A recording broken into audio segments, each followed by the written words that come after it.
Diego Fuete, viceministro del Interior, se encuentra con nosotros, con quien vamos a analizar sobre cómo piensa cumplir aquella meta que en una declaración en emisora radial dijo el Ministerio del Interior prevé erradicar en un 60% el microtráfico durante el primer semestre. Señor viceministro, muy buenos días, gracias por haber aceptado nuestra invitación. El microtráfico es un tema que se ha ido asentando en el país, y no solamente en el país, sino en toda Latinoamérica realmente, y tiene un método medio bastante catastrófico para la juventud. Generar adicción para incluirlos en los circuitos de la comercialización.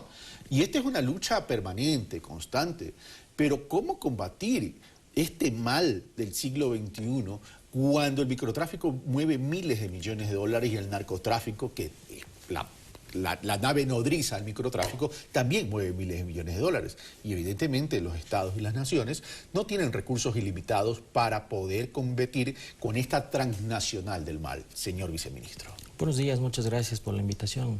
Un saludo a todos los televidentes. En realidad es importante hacer algunas aclaraciones. Como bien se ha dicho acá, el problema del microtráfico es un problema en realidad mundial. No solamente es un problema que se está dando en el país, y justamente nosotros desde lo que corresponde al sector seguridad estamos tomando algunas acciones puntuales y permanentes para poder garantizar que haya una reducción como se planteó en esta meta. En primer lugar, hemos establecido en un conjunto de una política pública que ha establecido el presidente de la República con la Secretaría Técnica de Drogas una intervención integral en determinados puntos. Nosotros los hemos denominado 50 mitos de la seguridad ciudadana.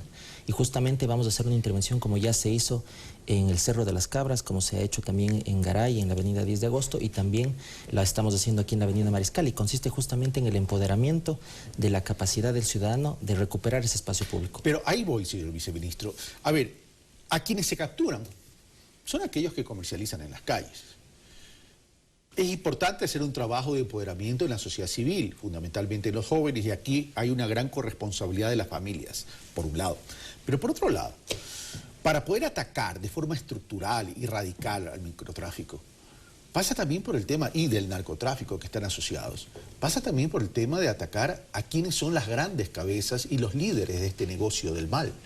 Y ahí hay un punto estratégico, clave, y para mí fundamental, que es el lavado de activos. ¿Qué se está haciendo en relación a eso? Bueno, en realidad esa es la otra arista, y justamente a eso yo me refería.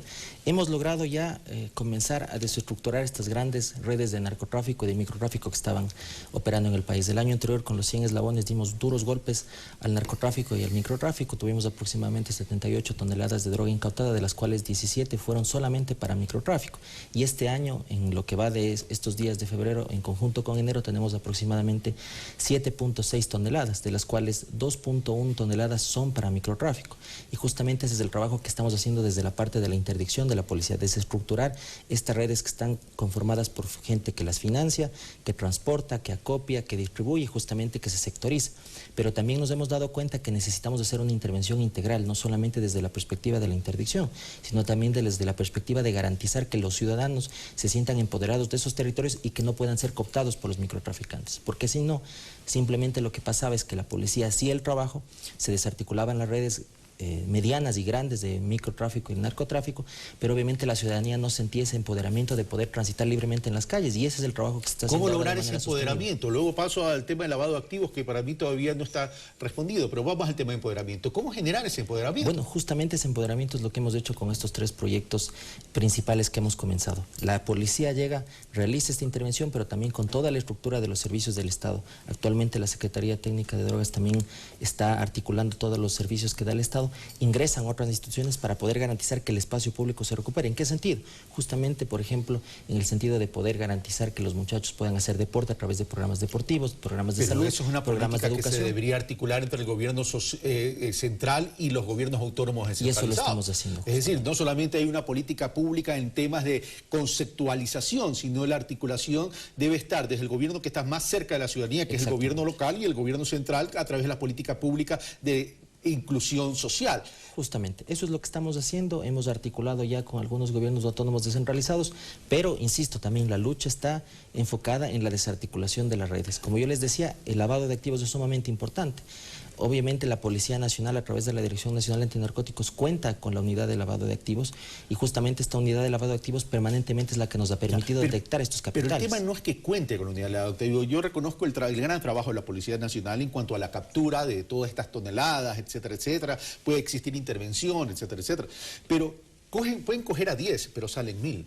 Pueden coger a 1000, pero hay 2000. Es decir, mientras no se le dé donde más le duele, que es en el bolsillo a este negocio del mal, que es el lavado de activos. Es decir, puede existir 1001 unidad de lavado de activos. Pero ¿qué pasa con la legislación? ¿Qué pasa con el marco jurídico local, regional y mundial para poder atacar el lavado de activos? ¿No será que la economía mundial en determinado tipo de regiones están sustentando y apalancando sus economías en este tipo de dinero tóxico? Bueno, en realidad nos hemos dado cuenta que este dinero sí ha estado, obviamente, tratando de regar sus tentáculos en algunos negocios ilícitos en el país y otros como fachadas lícitas. Pero justamente, solo para que ustedes tengan un dato, el año anterior tuvimos una incautación de más de 100 millones en bienes que se estaban destinando al narcotráfico en realidad.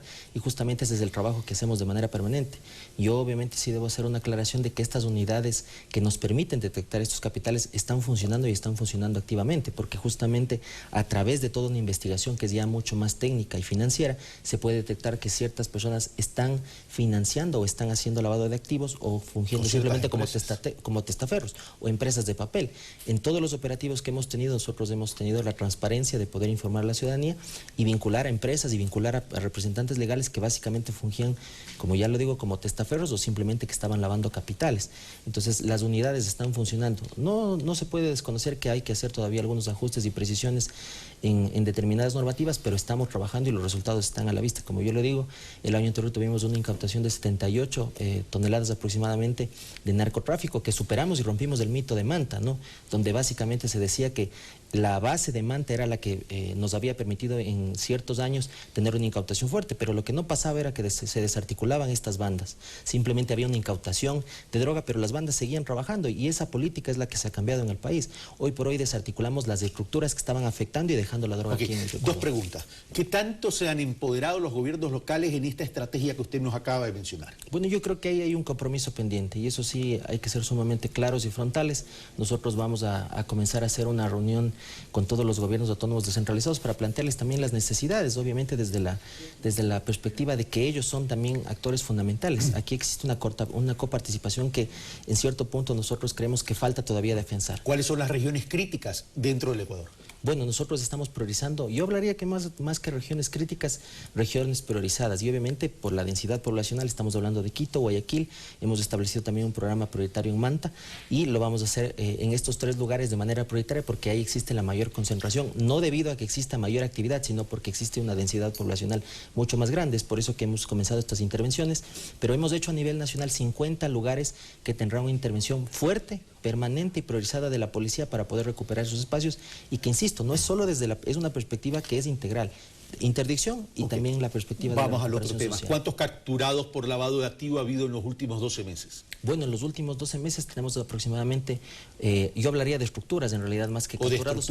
Tenemos solamente en narcotráfico que estaban vinculados con lavado de activos aproximadamente 160 estructuras criminales que fueron desarticuladas. De lavado de activos. Que tenían participación de lavado de activos y que obviamente nos dan ¿Eso representa qué cantidad patrimonial que se ha permitido lavar? Es la cantidad que les decía de aproximadamente 110 millones 110 millones de bienes incautados, y obviamente una cantidad que nosotros habíamos calculado en 200 a 300 millones que se lavaban. Y ya para terminar, señor viceministro, porque ya está David Lucero con nosotros, vamos a lo siguiente. Se requiere políticas regionales, subregionales, internacionales y mundiales a nivel de UNASUR. ¿Qué se está haciendo?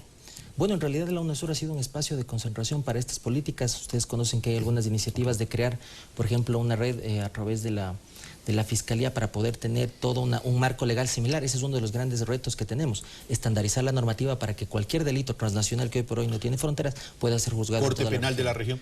Ese es uno de los objetivos. Señor viceministro, muchas gracias.